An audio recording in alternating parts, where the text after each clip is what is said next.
and Industry Secretary Ramon Lopez, and other members of the Cabinet, the officers and members of the Golden Tupper Group, led by Chairman Lam Q. San, Chief Executive Officer Joseph Ramil Lombos, and Chief Investment Officer Alan Crisologo. Other distinguished guests, ladies and gentlemen, I would like to lay the predicate of my speech so that I do not have to repeat it all over again sometime later, because we may or we may not be together again. You know that in Southeast Asia, most of the countries, at least before, were known to be corrupt. And the only reason why businessmen and investors shied away from these countries is because of corruption and too much asking for money. It does not only discourage, but it kills the investment of priorities or opportunities in the country. I would like to stress to you again this evening, for the nth time, that the Philippines, at least during my term, is trying to minimize or altogether remove corruption. And I would appreciate it very much if you investors, whether aliens, foreigners, or Filipinos, would come here to invest and be clear about the policy of this government. I do not tolerate corruption. I hate corruption. And I will go out of my way to punish people who are into graft and corruption. So when you enter the Philippines from the airport, or even from getting a visa somewhere, and you would want to go to the Philippines just to see as a tourist, just to maybe make some studies, right at the moment of the airport and getting a visa, if you think that there is something wrong, or if there is somebody asking for money, you slap him. Like that. Because tell him that that is the order of your president. And if you create a scene, there will be a commotion and everything. I will know. And if I would come to know about it, then I would call the government official in my office and with you and allow you to slap him 3 times.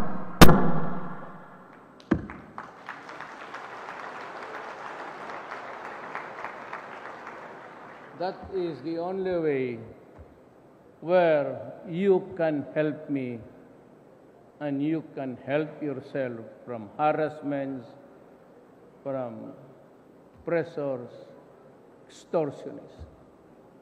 Be assertive, because whether you are a Filipino or an alien, you must stand for your rights. And in my country, I would be very happy for as long as you're doing it right. And I said, be assertive and do not succumb or surrender to the corrupt people. Let me know. Malacañang, that's my residence. They call it Malacañang, but that is really an office. They call it a palace.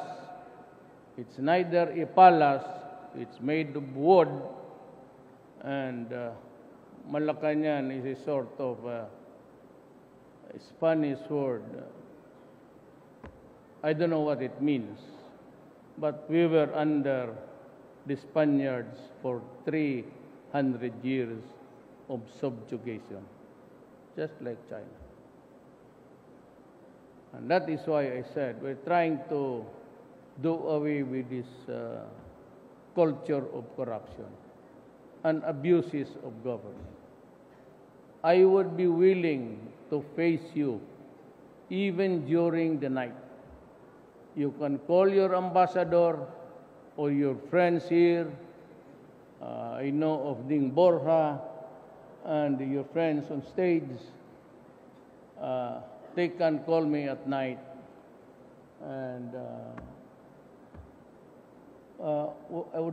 may I call on the stage Senator Bongo, the first Chinese Filipino who became a senator.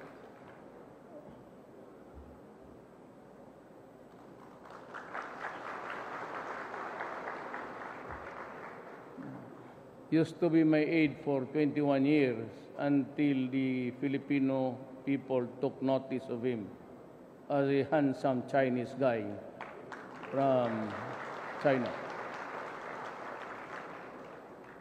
So you can go to him, he's in Congress, and you report to him or to anybody else.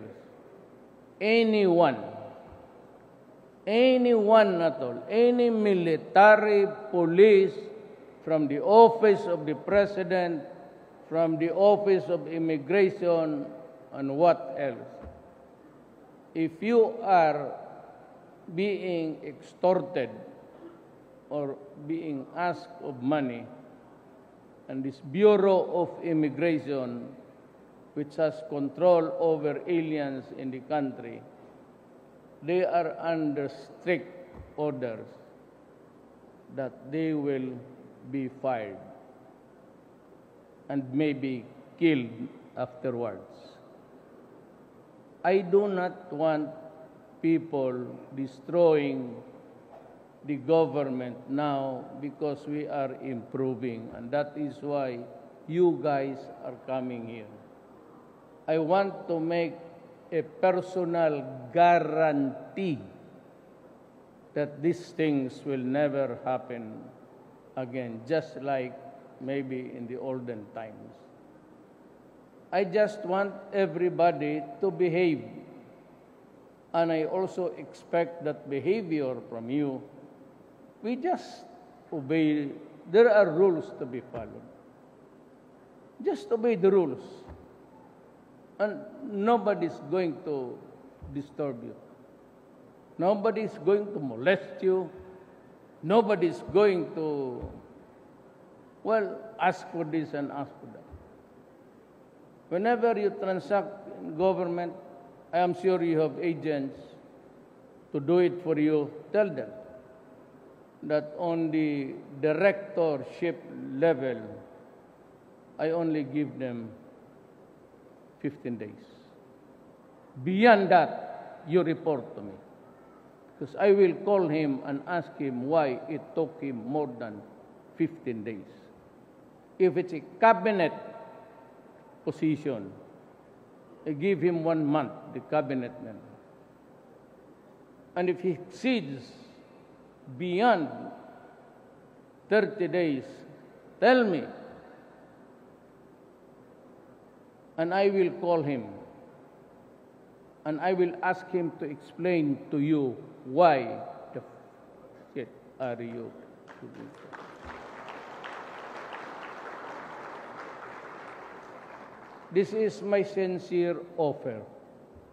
I'm willing to wake up late in the night. I'm willing to be disturbed in my sleep. but please do it because it will help my country. And what is a lack of sleep or an interrupted rest? So long as it will help the country, I am willing to go to the rigors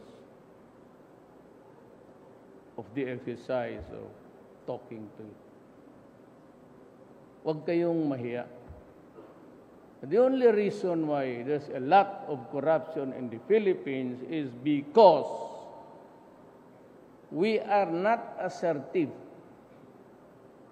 And Filipinos, if they are asked money by those in government, they easily give because, one, they are afraid of being denied or delayed. You know, the first thing that you should, in government, I am now directing myself to the government, and I will say it for the last time. I said it before during the first days of my presidency. You give the applicant the list of papers and documents he has to submit. Make sure that that shopping list you give to the applicant or whoever would like to do some business here, give him a complete requirement. And after that, you give it to him, let him sign and place there in that paper how long would it take you to process the papers and at what time should he be back? At what hour in the afternoon or morning? If you fail to do that, then it means that you are delaying it so that he'd be coming to you back and forth, because you want to ask for money. That's the only conclusion. Pag pinapabalik-balik mo, he keeps on coming back, then you add more requirements. You fail to submit that, then, my God, you are asking for money. And you know what? If I call you in my office, I would not hesitate to slap you in front of the guy. If he does not want to slap you, I will slap you. You want to go to court to sue me? Go ahead and sue me. Want to report me to the human rights? Go ahead and file the human rights. And bring the human rights to me, and I will slap both of you.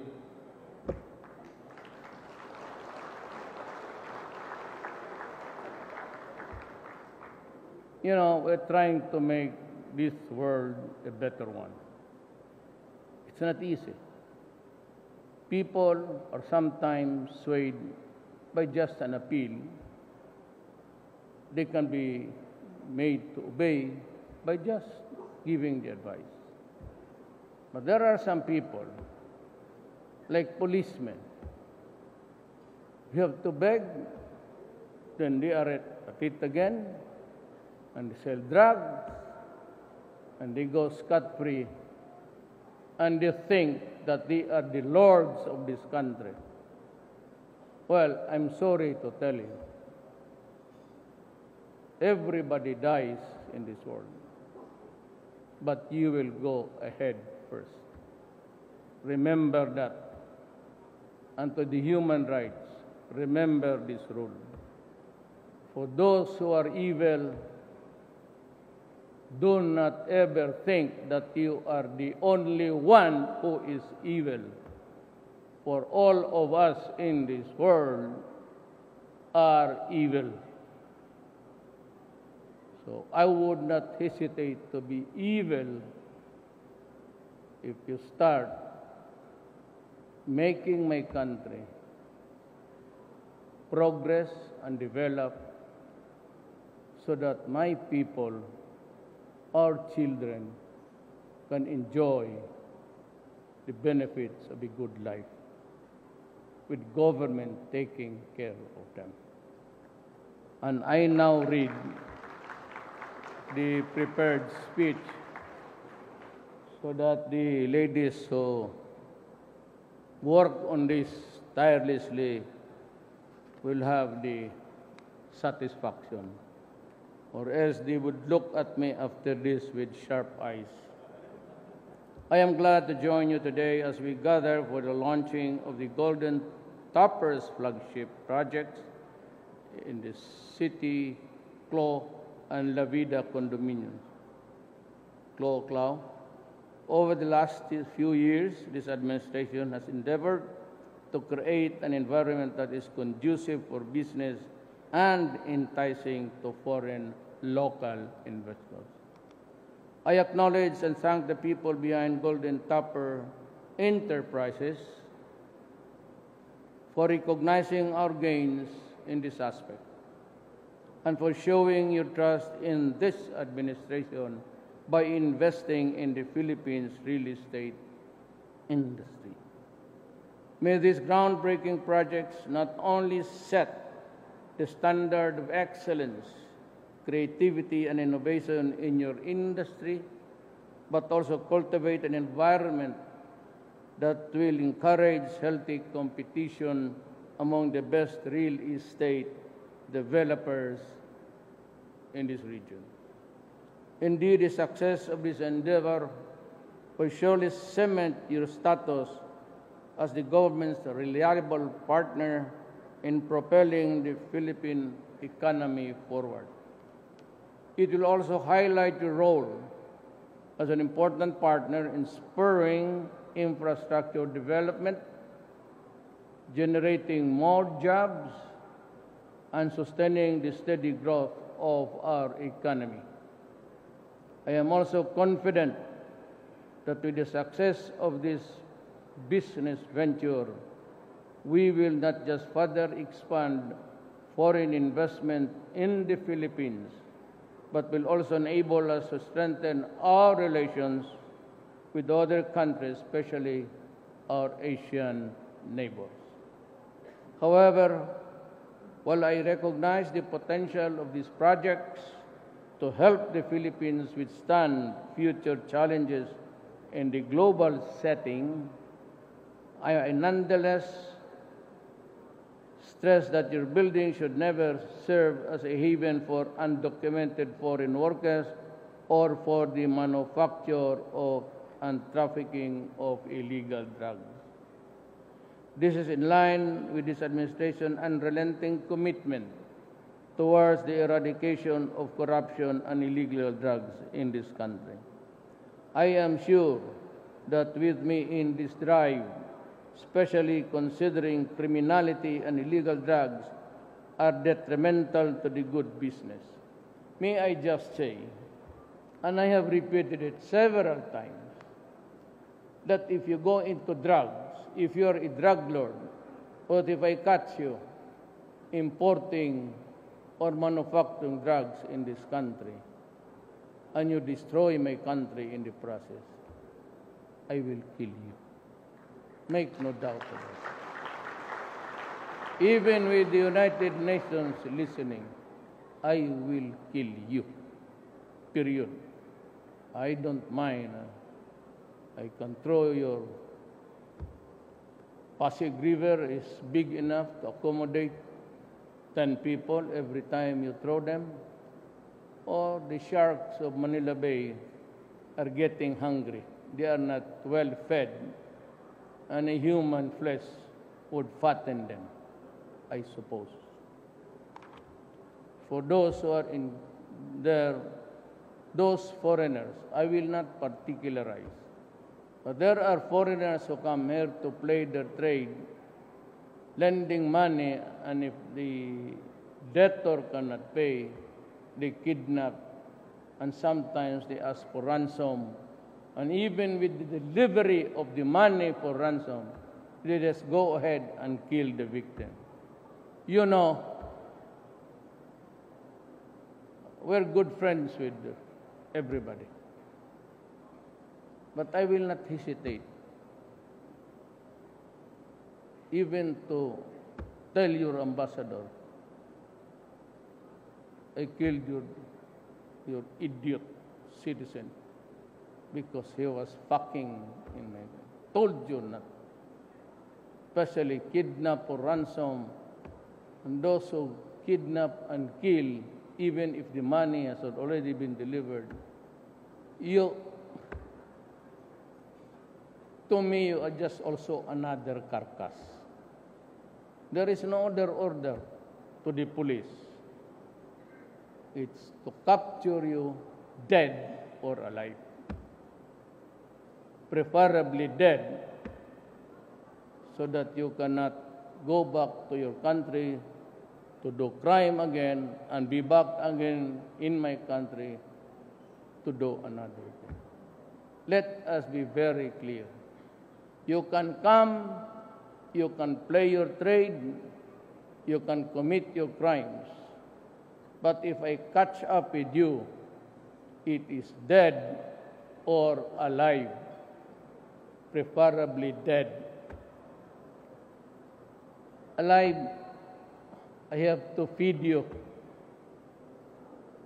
There's a rice crisis in this country. One mouth less would be good for my country. Huh?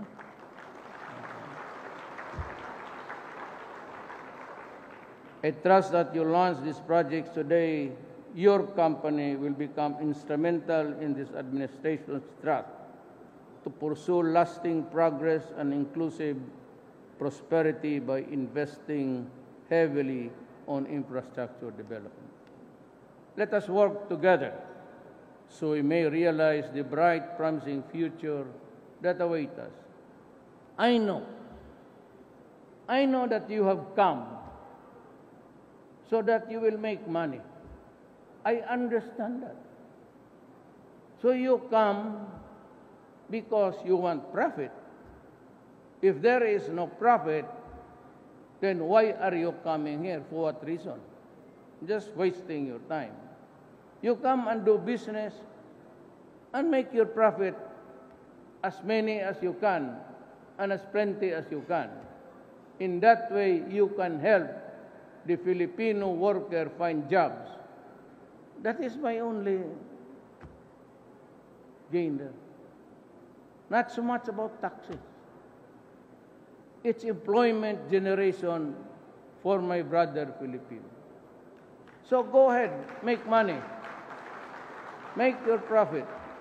Pay the right taxes, pay the laborers the right salaries, and then I will assure you that your return of investment, your ROI, you can get it any time you want. That is the long and short of my guarantee to you. Just do it right, follow the rules.